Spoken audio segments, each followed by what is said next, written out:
Fun with Jess and Tom podcast. This is Jessica Taggart. And I'm Tom Conway. Tom Conway. How are you? What's up? How are you? I'm good. It's been a while since we record something here in the studio. Yep.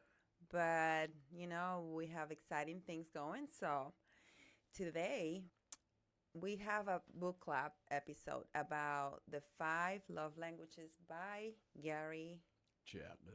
Yes. And we were talking about this with Tom. Actually, the first couple of days we were like kind of talking. We talked about this book, right? Yeah. Maybe the first Yeah.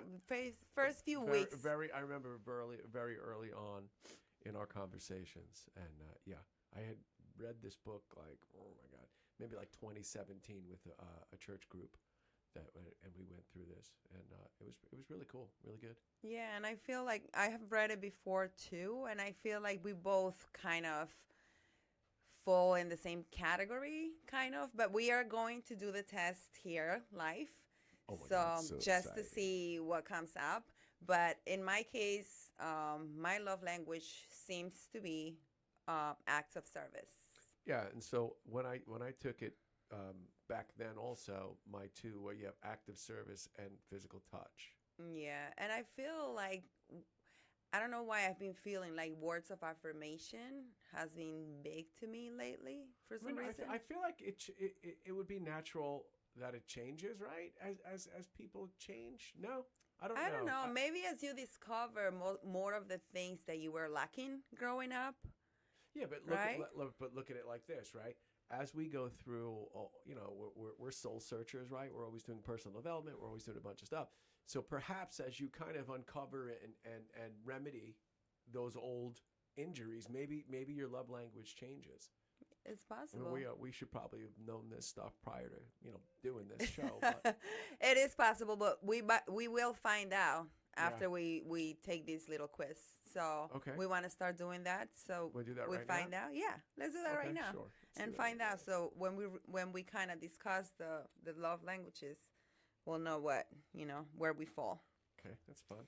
So we are going to read the questions. We're not going to disclose our answers. How do you how do you describe yourself? I am an adult, a teenager, or I'm taking a quiz from my child. Can I decline to answer? I guess I am an adult. I am an adult. Yeah, I mean, by most assessment standards, we qualify as adults. Yeah, I mean, by age we are. Mm-hmm. Okay, so we just have to pick that one. How do you describe yourself? I'm in a relationship. I am single. All right, we know the question. We know the answer to that one. You can read this one if you like. Yeah, sure. It says, it is more meaningful to me when, and the two choices are, I receive a loving note, text, or email for no special reason from my loved one. And the second choice would be, my partner and I hug. Okay. Okay. All right. It is more meaningful to me when I can spend alone time with my partner, just the two of us. My partner does something practical to help me out. This is hard because I want two. I want the two of them, I guess you cannot have it all. I believe you simultaneously weighed all 5 love languages. I was actually thinking about the same thing. I mean, I want them all. This one. Okay, so yeah, it is more meaningful when I can spend time alone with my partner, just the two of us. My partner does something practical to help me out. No. Okay, so the next one is... Next question. Okay, it is more meaningful to me when my partner gives me a little gift as a token of our love for each other. Or I get to spend uninterrupted leisure time with my partner. Okay. That's great. It is more meaningful to me when my partner unexpectedly does something for me, like filling my car or doing my laundry, or my partner and I touch. You're probably reading my mind right now. It is more meaningful to me when my partner puts their arms around me when I am in public, or my partner surprises me with a gift. It is more meaningful to me when I am around my partner, even if we are not really doing anything. Hold hands with my partner. That's tough. I mean, feel I like want to. I want to do. that's a particularly difficult and kind of, to me, not defined enough. Is that so choice. different, right? I want to be doing the first thing, doing the second thing. Yeah. I'm around my partner. Well, I is actually more meaningful. I mean, come on, that's.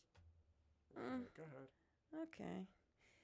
It is more meaningful to me when my partner gives me a gift. I hear "I love you" from my partner. Okay. It is more meaningful to me when I sit close to my partner. I am complimented by my love. I am complimented by my loved one for no apparent Oh, reason. yes.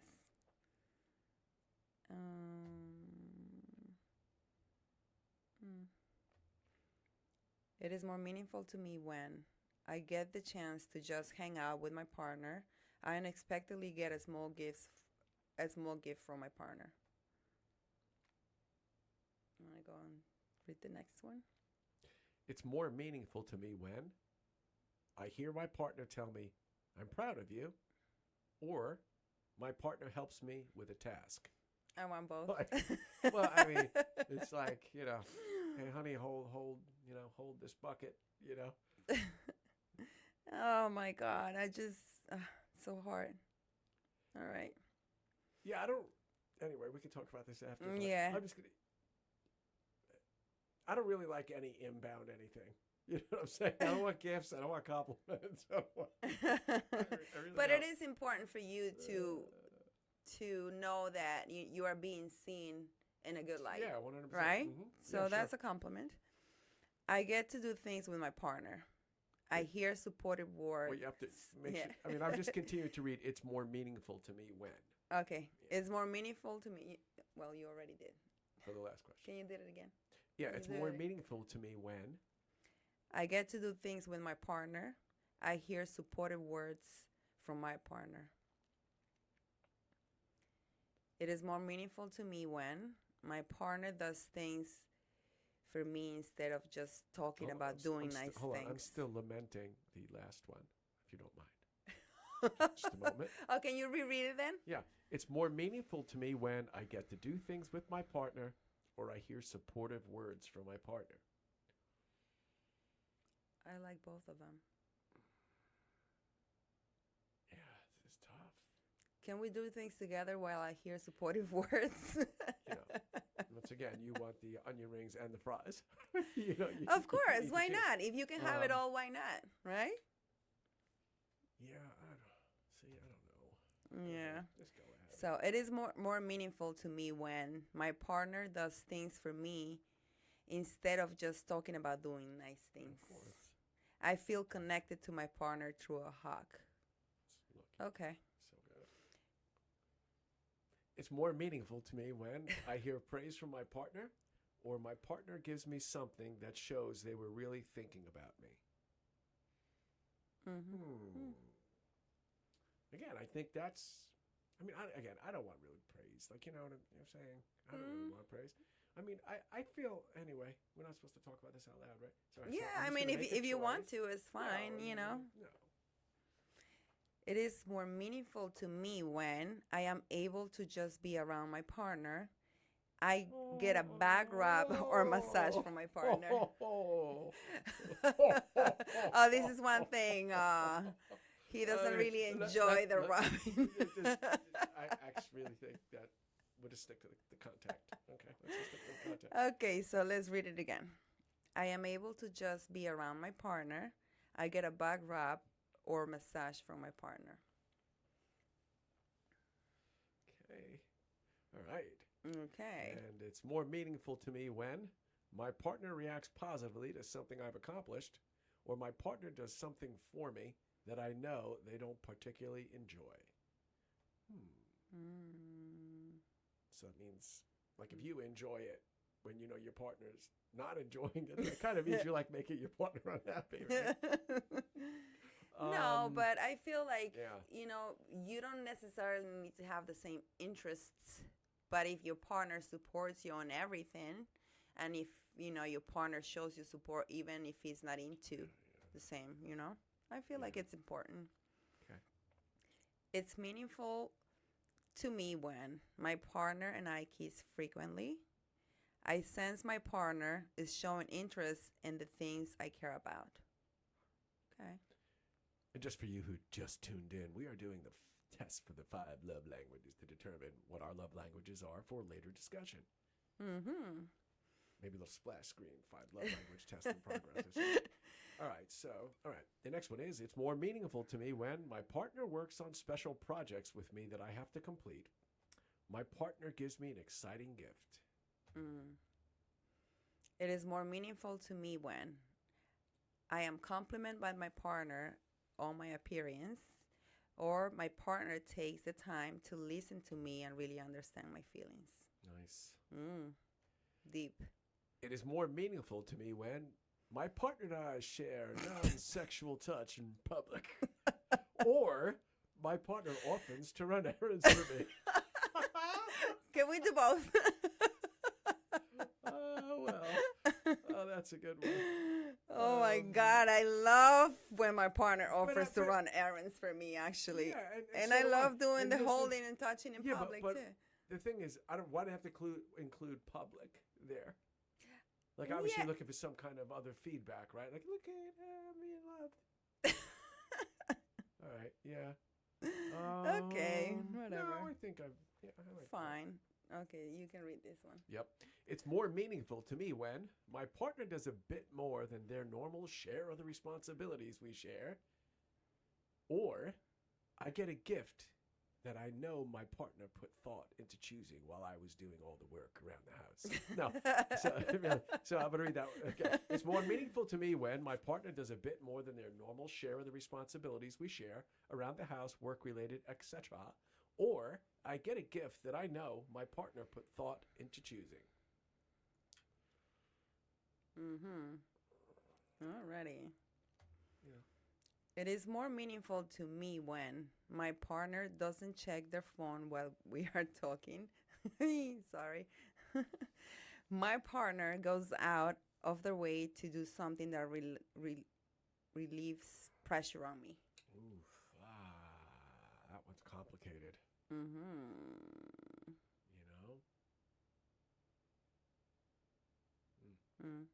Okay. Yeah. I'm devastated. No, okay, yeah. They're both important for you, I guess. I must say. I don't want to say what I'm thinking. All right. Okay. It's more meaningful to me when I can look forward to a holiday because of a gift I anticipate receiving. Parenthesis, I'm under 6 years old. Or I hear the words, I appreciate you, from my partner. No disrespect to people 6 and under. We appreciate you too. Yeah. It's more meaningful to me when my partner brings me a little gift after they've been traveling without me. I think they're talking about laundry. My partner takes care of something I'm responsible to do, but I feel too stressed to do at the time.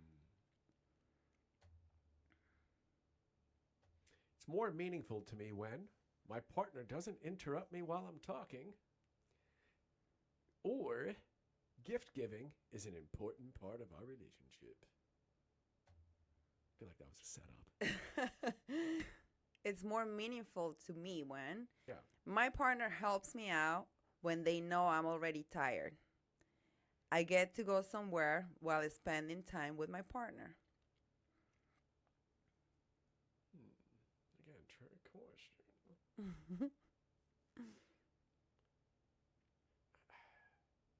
I'm so wishy-washy of a person, right? I don't know why I just gave myself that label, but so I feel like so much of this stuff is contextual, and I'm not trying to dilute its value because I think it's very valuable. I think we'll probably arrive at something that's true. But I feel like there's times when either of those things could be really meaningful to you, right? Yeah. I mean, if you're really shot and like somebody's just there to kind of pick up the ball for you, like in that whatever 72-hour period, you're like, That's oh very my God, meaningful. I appreciate this person so Yeah. much. And then the other, if life isn't on fire and you get to go somewhere spending time with your partner, like that's going to be more, that's going to be more Rewarding, important kind than of. Yeah. you'd be like, oh, honey, you want me to take out the garbage? You know what I mean? I don't know. Anyway, It's I true. guess It is true. I shouldn't fight City Hall. I'm always looking for an out. You know, it's more meaningful to me when my partner and I are physically intimate.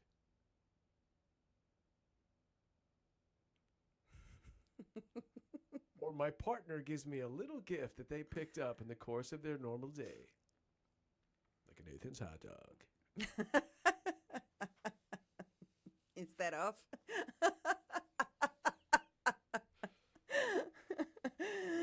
Okay. It's more meaningful to me when my partner says something encouraging to me, or I get to spend time in a shared activity or hobby with my partner.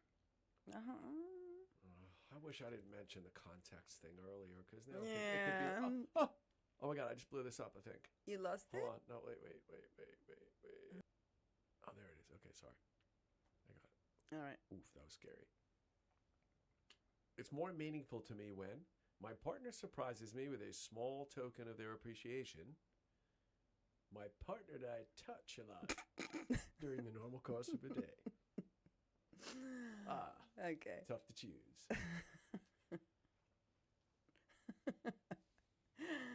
Okay. I mean, I don't like gifts of any kind, so, Yeah. All right. All right. It is more meaningful to me when my partner helps me out, especially if I know they are already busy. I hear my partner especially tell me, I appreciate you. Okay, I don't really like my partner helping me when he's busy, because no, that's not right. I don't really like to take people out of, the things that they're doing and taking off their time. If you are actually doing something that is important for you, I don't really want to I mean, take you out of your zone, I would just say, who is it that has the right to determine what's important to the other? No, I feel like you're pretty clear when you're doing something important. I always think everything I'm doing is important. Okay. So for you, everything you do is important, and I don't like or else I wouldn't do it. interrupt you. Yeah, I would just sit around in a tank, floating, doing nothing, waiting to be assigned my next duty. Mm-hmm. Okay. It's more meaningful to me when my partner and I embrace after we've been apart for a while. I hear my partner say how much I mean to them. Well, to who? Like, you're like coming home and like you're on the phone with your mom. It's like, hey, my partner means so much to me. Like, oh my God, that was meaningful. I don't know. I don't feel like, are these the same questions? No, it's a different question. Oh, no. My partner and I embrace after we've been apart for a while. I hear my partner say how much I mean to them. I mean, it's too difficult because I like both. What? Oh, sugar. Oh, I guess we're done. Oh, really? We got the same. But so let's actually talk about how terrible this is. And I'm on top of you now, love languages. So when I did this 5 years ago, you were able to take the test and you got your primary love language and your secondary love language. Now, love languages. Oh, they're locked. Yeah, they give you your primary. And then if you want access to your other ones, you have to, quote unquote, upgrade to lock. And I think that's a pretty sleazy move, love languages. So hear me roar. Oh, no. Gary, I don't know if you're still involved, but stock prices just fell, buddy. So to upgrade, you have to pay $35 so they can tell you what your second love language is. There's 0 chance that'll happen. And so I'll just take the paper written test and we'll figure it out using the matrices they provide in the book. Okay, so we both have quality time as our primary, and we never thought that was the primary for us. We always thought it was more like acts of service, and Oh, wait. No, I think I was. Wait a minute. That's my book, right? yeah. All right, let me see. I think there's a workbook that goes with this, though, that I probably have around somewhere. It comes with a PDF. That's what he says. Yeah, but no, I wouldn't have PDF'd anything. Oh, no, my answers are in the back. Nice.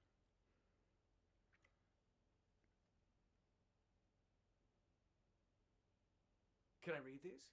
Mm-hmm. I mean, do you care? Yeah. So back in 2017, and again, we could have just taken this. It's back here. Oh.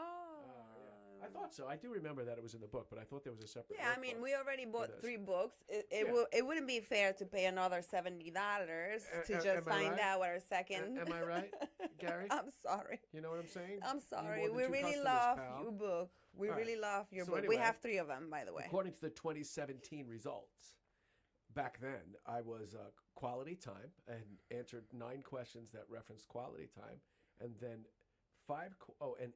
8 questions that were physical touch. And then after that were words of affirmation with 5, and C, receiving gifts, was 3, and then acts of service was 2. You know what's funny though? I like to do acts of service for people, but it doesn't. It's not. I guess it's not necessarily your love language. No, not really. Like I look back, I try to think of when I was married and stuff, and it was like, I was grateful for everything that my ex-wife did. You know, we had a kind of interior exterior loaded job profile at home, right? I did most stuff outside. She did whatever. And so, and I appreciated that. Like you know, the house was always neat. My clothes were always all that kind of stuff. But it wasn't like I wasn't like, oh, you love me. You know? But maybe if you didn't have that, you would have missed it. You know, because she was a good partner like that. I don't know. Not. I mean, because when I did, you know, finally wind up in my own place, I didn't have any issue doing doing the laundry. Again, I know it's different when you're doing it for one person. So people that do family laundry out there, I'm with you. Not trying to diminish what you're up to. I know it's different when you're doing it just for yourself. It's very predictable, very routine. When you wash stuff, it's actually clean, you know, and away. You know, maybe folding's terrible. I think everyone agrees. And so I'm not sure. I guess I don't know.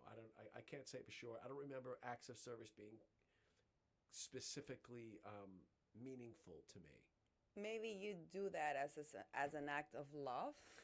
But not necessarily. Yeah, right. Because what I try to do is say, hey, how can I be of assistance to this person? Service, right? Right. How can I lighten their load a little bit? And some of it's active service. Yeah. Other things aren't. Other it's like, hey, well, you know, you're gonna talk and I'm gonna listen, or whatever. You know, it's a lot of.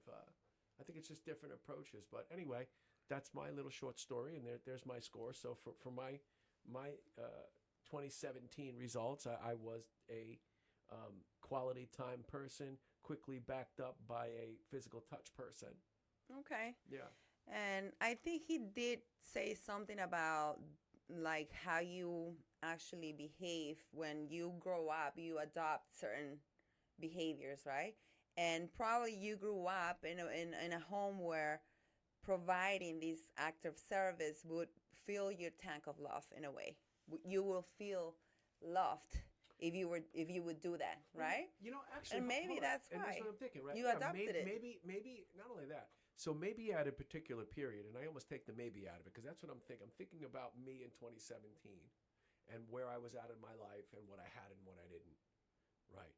And so I feel like it's that. I feel like depending on the context of your current situation, you might be missing any one of those things and feel a need for them and thus start to, you know, enact them, right? Because they say a lot of times with this stuff, and we've always heard that you love people the way you want to be loved, or sometimes the way you're used to being loved and don't want to be loved. But, you know, that's an important thing. And so I feel like that would change depending on where you're at relationally at the moment. And it may be, you know, it may be different in a long-term, you know, relationship with the same 2 people over decades, you know. It could remain the same, right? There could be that kind of balance there that keeps it that way. But yeah, and I feel like our conversation in this topic, I think we both agree on acts of service, but we didn't realize that was the way we are loving.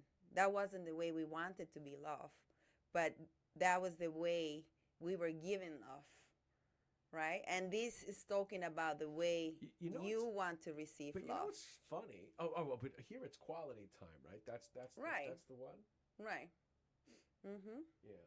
And this one, it still was quality time. Yeah, no, I do appreciate that because I feel like life is so freaking busy, you know. Yeah, but I do like to be loved being plugged into the digital realm. You can do this stuff 24/7. You have a lot to do, and so when someone takes time to sit with me, or you know, let's go have a cocktail, or you know, whatever your hobby is, or TV or whatever.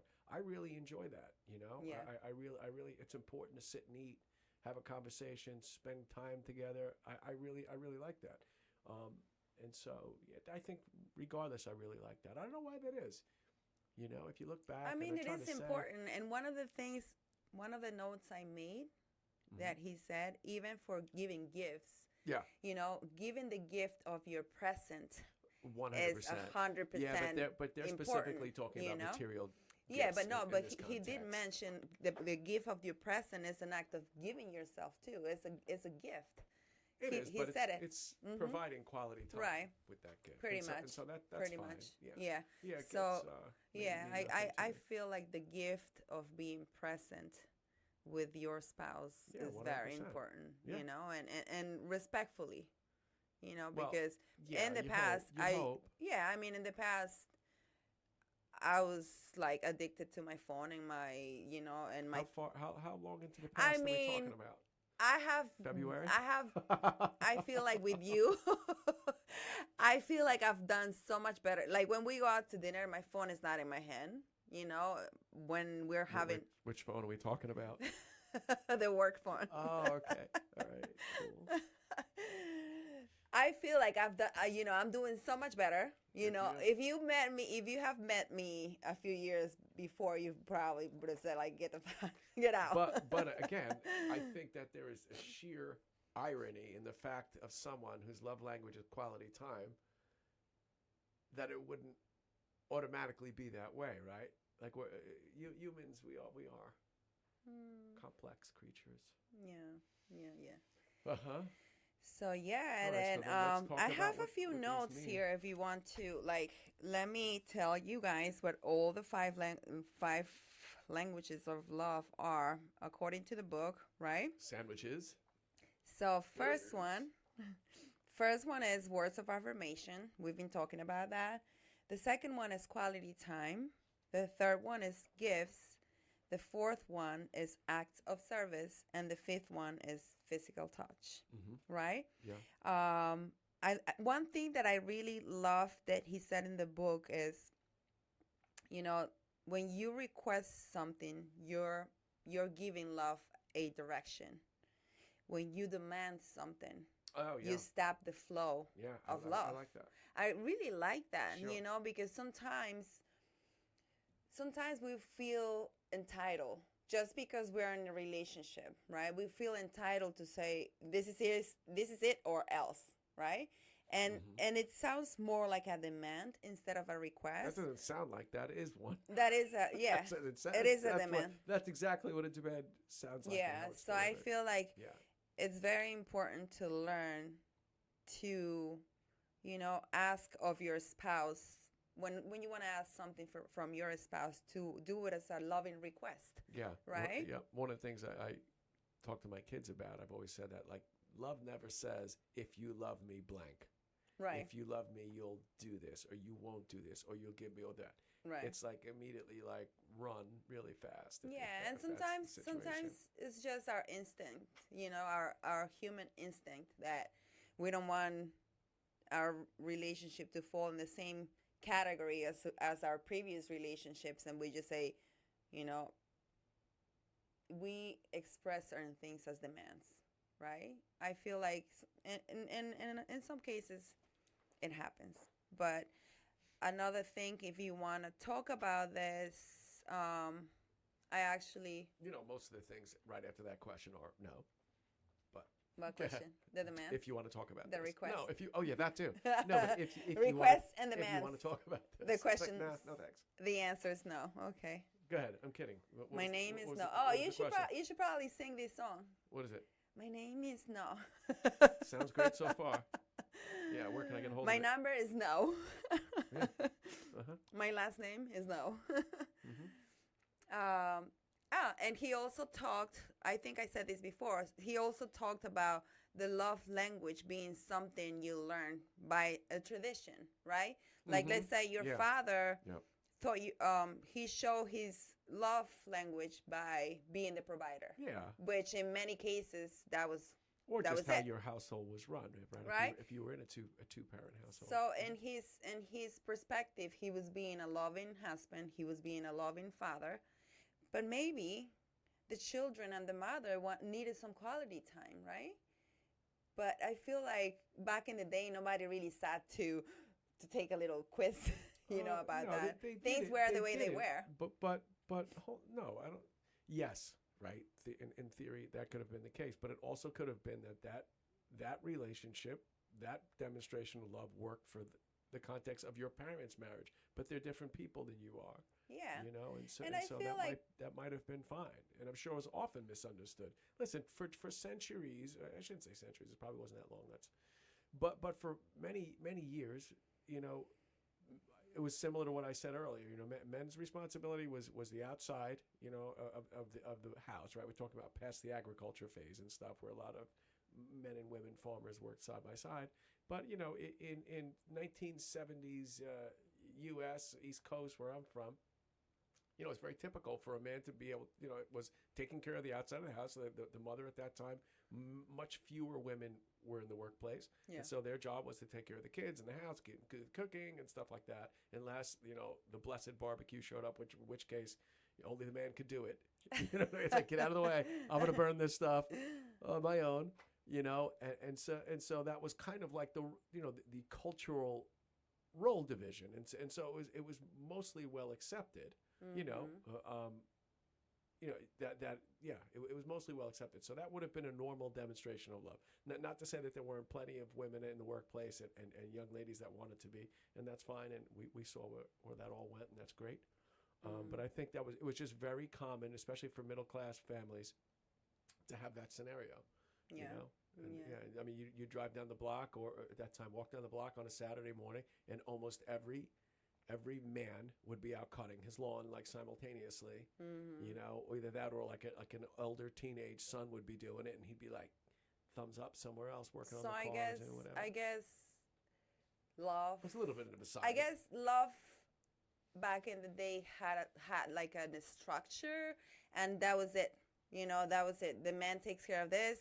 Woman takes care of this. This is how you love your husband, and this is how you love your woman. That's it, right? Yeah, and again, I hate to say this, but not too many people were asking.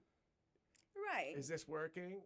Do you love? Do I my love? Like, exactly, because it was what it was most of the time. Yeah. You know what I mean? This is it. I signed up for this, and this is it. Right. Nobody said we'd be happy. Nobody would ask any questions. Mm-hmm. So another thing that I like too, he gives you 3 tips on how to recognize what you kind of love language, the primary kind of love language is. Mm-hmm. If you want to really identify what your love language is on your own, you can ask yourself these 3 questions. Mm-hmm. Okay. What does your spouse do or not do that hurts you deeply? The opposite of what hurts you most is probably your love language. Right. The opposite of what hurts you most. Really?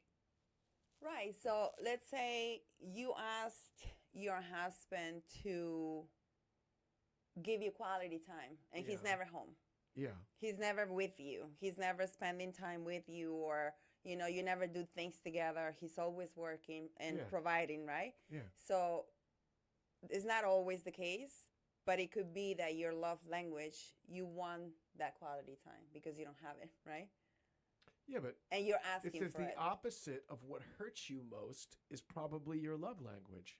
Oh, I see what Yes. you're saying. Right. It Right. hurts Right. me Okay. that you're Yeah. not giving me the I see. time, I see. right? Yeah. Mm-hmm. It hurts me that you're not speaking to me in an affirmative way, Got it. Yep. right? Mm-hmm. So that'll be one of the clues that you can use. I see. So the second one is, What do you most often request from your spouse that is most likely what would make you feel most loved? So what? Okay. So what do you most often request from your spouse, and that is most likely what would make you feel most loved? I see. right? So what you're asking for what you need? Well, yeah, you're Yeah. asking for what you need. Like that's pretty simple, no? Yes. All right. I'm confused. What you request the most is what you actually are craving for. That's what you want. That's the way you want to be loved. Yeah, of course. Right? If No, you're I always hope so. That actually, I don't even know if that's true. That'd be so healthy. right. Like if people were actually asking for what they needed, clearly, you know. Yeah. I mean, it's pretty clear that people need to be respected, one. People need to be encouraged, right? Two. Quality time, I think it's important for every relationship, right? Being respectful with your words. And what else? Acts of service, I think, is so important too. You know, if you love someone. Well, there's still a third determinant here. Yeah, so the third. In what way do you regularly express love to your spouse? Your method of expressing love may be an indication that would also make you feel loved. So how you regularly express love is likely to be, if not your primary love language, one of the top two, I would say. Yeah, but the funny thing is, this is exactly what happened with acts of service, because we thought our love language was act of service because this is the way we show our love. Yeah. But after taking the quiz, you know, our first love language is quality time. So maybe acts of service is the second one. No, act of service was never mine. No, I know yours was number 5, I think. Yeah, for you was number 5. Yeah. Yeah, not a thing for me. Yeah. Mostly because I don't like the way anyone else does stuff. You know what I'm saying? So it's like, oh, you did my laundry. Thanks. I'll refold it. Yeah. So, and he also talked about playing this little game. After I don't know if you want to discuss every single one of them. I mean, by the name of them, it's pretty evident, you know, of what they are, right? Yeah. I mean, yeah, I think we could provide, you know, we'll provide some show notes that allow people to reference them. I mean, this is an older work at this point, so I think a lot of people know what this is. Maybe people don't if you never did. I think it's a pretty valuable tool. Yeah. And show, yeah, I don't think we need to go in through each one of them. We could. We can. I mean, obviously, like, words of affirmation is encouraging words, right? Loving words. Hey, you don't look terrible there now. You look much better than you used to. The things you really actually want people to tell you too, you know? Yeah. So, quality time, we all know what quality time is, you know? Yes. Gifts. I am not such a big, I mean, I do.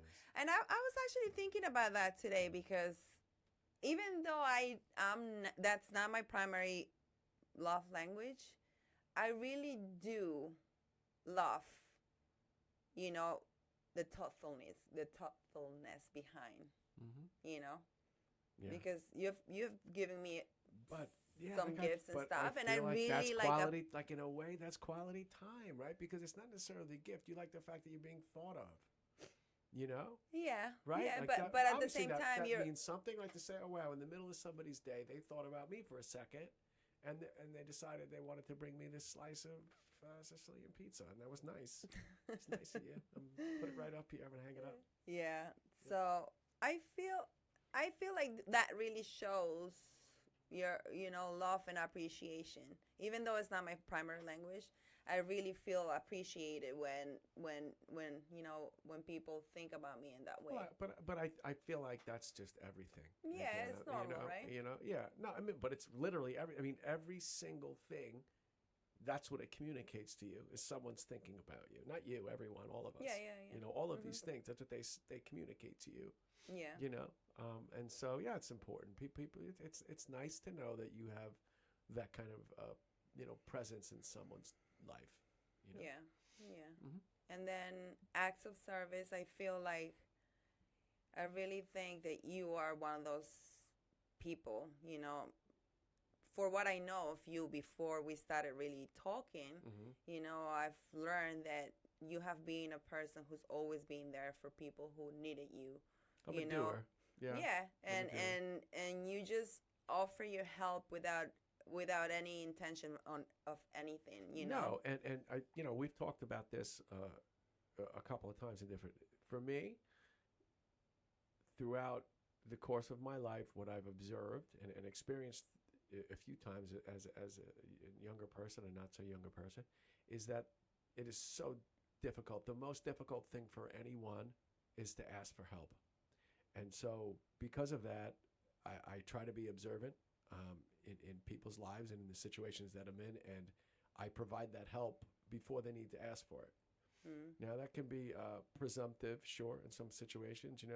Every once in a while, someone's like, "Hey, nobody asked you to do that," and you're correct. And so. I offer. It's not like you're going to come out and the place is going to be painted, and you're like, "Holy shit, I didn't like blue." But it's like, hey, I noticed X, and would you mind if this, or I saw that was broken, and I was at Home Depot, and I picked it up. Here you go. Yeah, and that's pretty standard for me. Yeah, and what was very, very very possibly, no, how do you say? What very Positively. positively surprising to me was that you do things, but you don't expect to be praised for them. No, in fact, I don't want to be. Yeah, I really don't want to you be. almost get uncomfortable. Almost, I Well, feel. I am because it's that exact situation that I want to make sure people understand is not my intent in doing what I do. It's not for recognition. It is absolutely not for that. And so it does make me really uncomfortable when someone's like, "Oh, you know what he did for me?" No, please do not talk about that. I do it all the time because he's always doing things, Well, and I just appreciate that so I know much, you do. I know you do. I haven't have that, and so for me, it's very I like this. Listen, I like to meet people's needs. If I see people need a hand to do something, I like to provide that. Yeah. And I enjoy the thing is I enjoy doing it. I love the work. I love, cleaning and landscape, like anything, that I do. So he came to the right place. I get true joy out of being able to do those things. Essentially, I like to play with my toys, right? I like to play with machines and stuff. And so if I just point me at this stuff and I'll point my machines at it and we'll go take care of it. Yeah, that's another thing. Selfish. It's actually very selfish. I just want to play with tools. Well, that's another thing we do have in common too. I love playing with power tools. When I have the chance. I haven't had the chance lately. You're a very skilled crafts But I person. really love crafts. I really love also giving. Putting myself to the service of other people. But I also realized that at a certain point in my life, I was just giving too much. Mm-hmm. It was taxing my wellness, like they said, right? It's a different situation. Yeah, but yeah, that was something that we both found that we had in common, and it was a nice discovery. It's off-putting. Right? A lot of people don't know. It's very common for someone to mistake that for, okay, what do you want from me, or what are you trying to get from me, or what are you going to do to me? It's like none of the above. Yeah. Right. Yeah. Right. Oh, some people get defensive. Yeah. Right. Yeah. Yeah.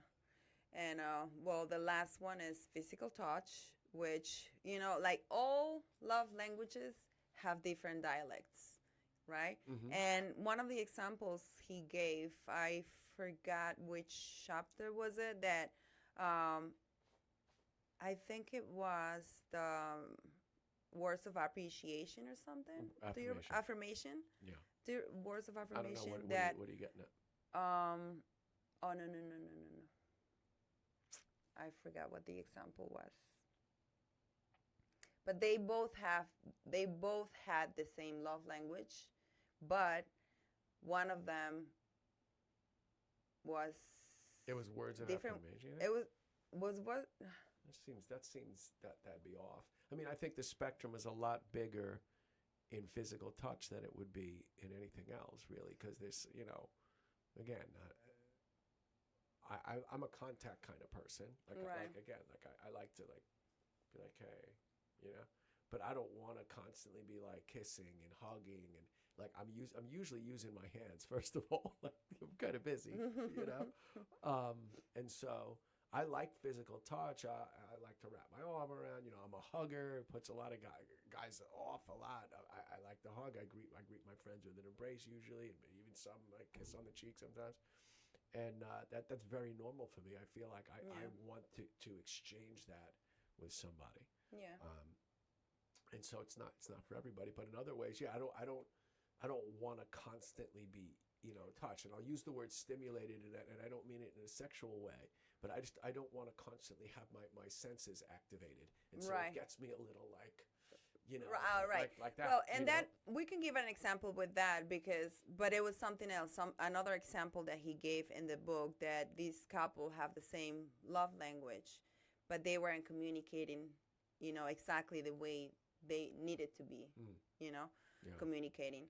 But in the physical touch, I feel like there's different ways, right? You might want just to feel your spouse's hand and just kiss your Sure. spouse, or just hug and get close and Yeah. just watch TV and just sit close, right? Mm-hmm. That closeness. And for other people, physical touch is more something more intimate, right? And for other people, it's all together, right? And for other people, it's too like the constant rubbing, caressing, massaging, and you know, and so for me, it's all of them, all of the above. So, so that's a different dialect for different people, for everyone, right? I just, oh my God, I wish I can remember because.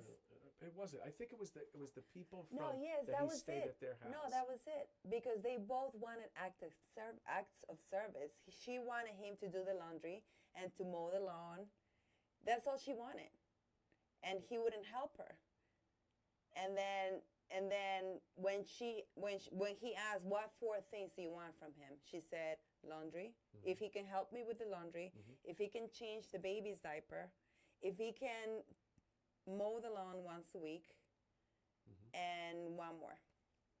And he said if she can put the baby's shoes away, supper can be ready, almost ready by the time, or in progress by the time I get home. Which I think Right? I hate that, but go ahead. Right. And then wash the baby's face. wash the baby's face, and something about organizing, I guess, right? And vacuum at least Oh, no. Vacuum was something that she requested from once him. a month. He was once a month. So for they vacuuming. had the same love language, and they were Wash the so car. lost. Oh, She wanted the car washed yes, once a week. I think. yes. So she was the vacuum then. No, you're correct. She asked that remember, Vacuum the once a core of week. their thing was that she wanted him to help her. Yeah. And so one of the things she requested to do that he could help would be to at least vacuum the house once a month. You Or know? once a week. No, I think it was once a month. I don't know. One of them Yeah. was a month, once a week. I don't think she was implying that she wasn't going to be doing it in between, just that he could jump in once in a while. Once in a do it. while. I mean, I'm actually Yeah, in that book. if you can read the list that they actually wrote with their request, and the story goes like this, right? They meet, and of course, when you are in the heat of falling in love, you do everything you think the other person wants you to do, right? So this guy would help her with her homework. I don't think it's that. Hold on, I want to stop you there. I don't think it's that you do everything you think the other person would want you to do. It's that you just want to do everything you can do. You just do everything within your sphere of if something is your main focus of your thoughts, right? And it is. You want to cover all bases. It's not, but I don't even think it's conscious. Like, oh, I want to cover all bases. No, I know. I think that you when you spend that much time, look at it like any problem. When you spend that much time thinking about a problem, you come up with solutions, and all of the things that are done are just solutions to problems. That's all they are. Right, but this is the thing, right? And he really talks about the climax of falling in love, right? And how we tend to do all these things when we are in love, and if you haven't really figured out your partner's love language by the time you get married, then things can go sour, right? Because when they got married, I mean, when they were dating, he would go to church Sunday night. When they got married, he didn't want to go to church Sunday night. He wanted to go hunting. And she, it's not that she didn't want him to go hunting, but she wanted some help in the house, And in his mind, he grew up in a family where the father was the provider and the mother kept the house neat and perfect. So he was expecting for her to be the same as his mother, and she wasn't, and so she resented him by the fact that he was out of the house and not helping her, like he did when they first started dating, right? Yeah. Because at first when they started dating, he would help her with the homework, he would help her do her chores, whatever, right? But then when they got married, he stopped because he assumed wife, kitchen. Well, he assumed he was going to have the same family life that he grew up in, which is what I kind of referenced earlier. Yeah. He just assumed that was his picture of love, and so naturally he assumed now that he had love, that he'd have that same thing. And yeah, the same dynamics. Yeah. And at the end, the marriage was falling apart because they didn't realize what the need of the other was, right? And all she wanted was for him to try to help her.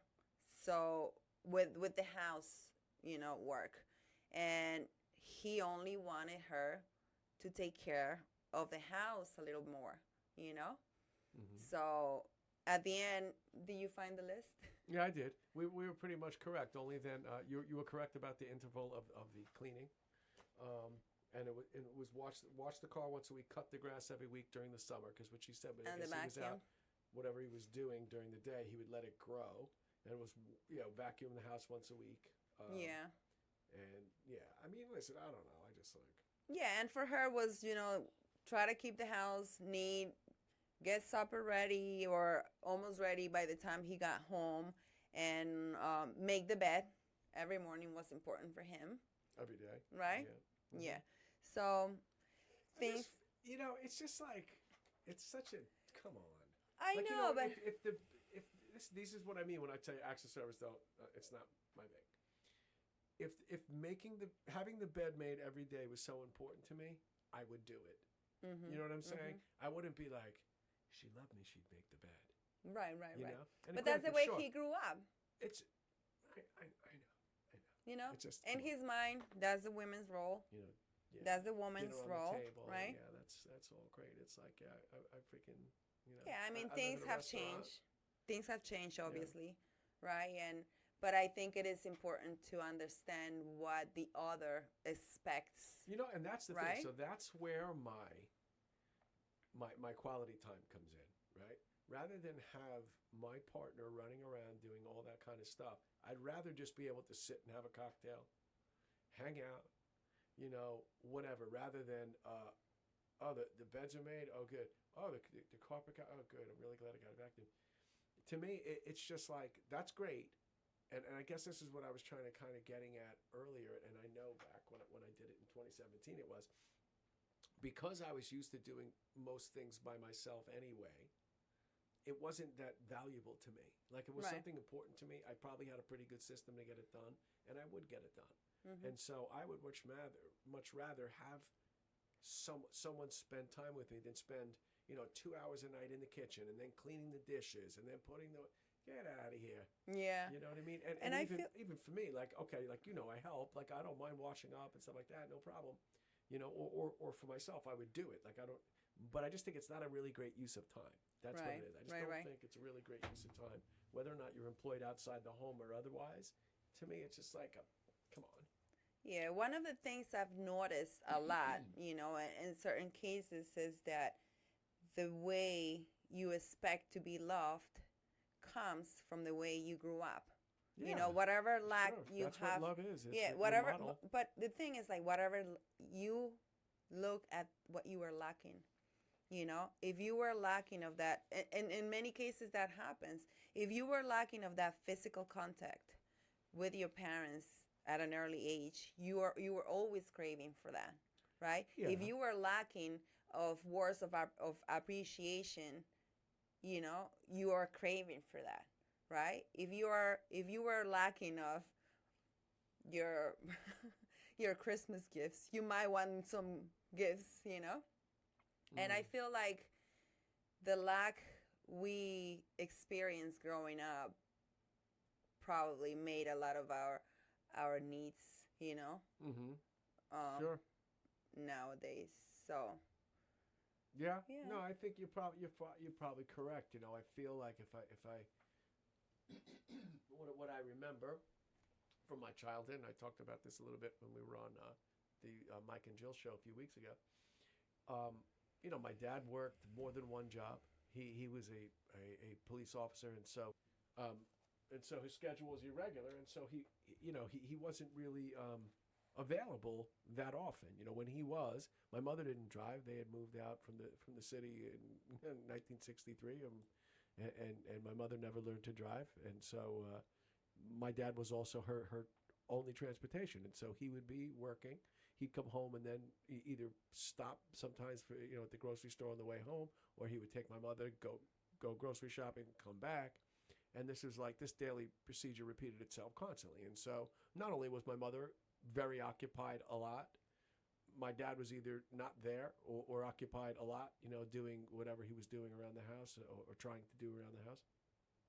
And so I feel like I never really had enough of him, yeah, and so it meant a lot, at a point, my father-in-law, we enjoyed a lot of the same activities, golfing and fishing and hunting, more so than my brothers and he did. And so I got a lot of him that way, and I felt very happy to have that individual attention of his and that time together between us. And so I think that's how that became the situation for me. Where yeah, I think time is the most important thing. yeah, To have somebody. It's a really nice thing for someone to unplug the rest of their life and sit here and be with you in this moment. It's really a yeah. beautiful thing. Yeah, now that you talk about that, it brings back the memories of the happiest memories of my childhood was when, my father would come and get us and say, like, it's time for us to go to this place. We're gonna visit this beach, or we're gonna visit this place, right? And he will wake us up so excited on the weekend, saying we're going to this place, right? So we will get all excited, dress up, go to the we would love to go to the pool every time we could. Mm-hmm. So that quality time together, and despite of all the issues we had, was my treasure, Mm-hmm. right? That was the only thing I can rescue. Got it. Mhm. Yeah. So, yeah. And another thing that he actually mentioned this love tank check as an exercise. I think it's like kind of cute. You check on your spouse's love tank on a daily basis, just to see what you can do to fill it, Mm-hmm. right? Do you get to that part? Yeah. He also proposed this little game for couples. It's called the love tank check, Mm-hmm. right? So check on your wife's or your husband's love tank every day, and what you can do to fill it if it's not completely full, right? Because one of the things he starts the book by saying, right? He started the book by saying that, or it's very close to the beginning. About your love tank being full. Yeah, Yeah, it's pretty close to the beginning, right? So it is important for your partner to have their love tank full, Mm-hmm. right? And if it's not, you need to be aware of Well, that's the whole. that, I mean, right? this the whole premise of this book. Mm-hmm. So if you feel like there's something that is not going right, ask, and then ask what you can do to actually feel it, right? Mm-hmm. And I feel like it's pretty, eye-opening to know that love love is a choice, right? When you love someone, it's not like if things are not working out, there's got to be a way to kind of work through the challenges, right? It's not like, okay, this is not working out, I'm out. That's it. I'm just going to look for the way out, and I'm just going to see what's out there. See you later, right? I feel like when someone is committed to something, there are ways to always try to, fix that. If there's love, of course, if there's respect, right? There's always ways to kind of get back to center, and focus on love, because love is, like he said, is a choice. It's an everyday kind of choice, right? So if I choose to love you today, I'm gonna do the best I can to show you that, right? And sometimes we're human. Sometimes we mess up. Sometimes we make mistakes. Sometimes we say the wrong thing, and that's probably out of our lack of not expressing the other things that are underneath, the problem. So I think communication is so important to know, to talk about the things that you are not so happy about, right? Instead of just holding back and then just reacting without expressing, right? So, and I think that's something that is it's hard work. It is hard work. It's not just a little walk in the park. Love takes work, right? And I feel like if you are committed to living a loving life, a life in a happy home, I think it's worth going beyond, Well, yeah. I mean, it's certainly a more economical solution than getting out of it. You know what I mean? Yeah. Yeah. Well, it's cheaper for the heart too. You know, it doesn't. You don't have to charge. Well, I your don't know heart. about that. In fact, he even said that in that particular case, he says, it's gonna be painful either way. Whether or not the one lady that came to see him about getting a divorce, and he said to her, he says, it's gonna hurt you to try and stay, and it's gonna hurt you to get a divorce. So you might as well try and stay. Mhm. Mhm. Yeah. Yeah. Yeah. So. Yes, that was our little discussion. Wow. I don't know Yeah. if you have anything else. I don't really. I think I No. don't have anything else on my notes, No. but I feel like it's a great read, and I feel like everybody already knows about this book, but we really wanted to have Who a little knows? we Who knows really what wanted to everybody have a knows? little discussion about I this never and know our what anyone knows. perception, right? Our take on this. Yeah. I hope you guys enjoyed it, and maybe you probably learned something new, hopefully. Yes, that is the 5 Love Languages by Gary Chapman.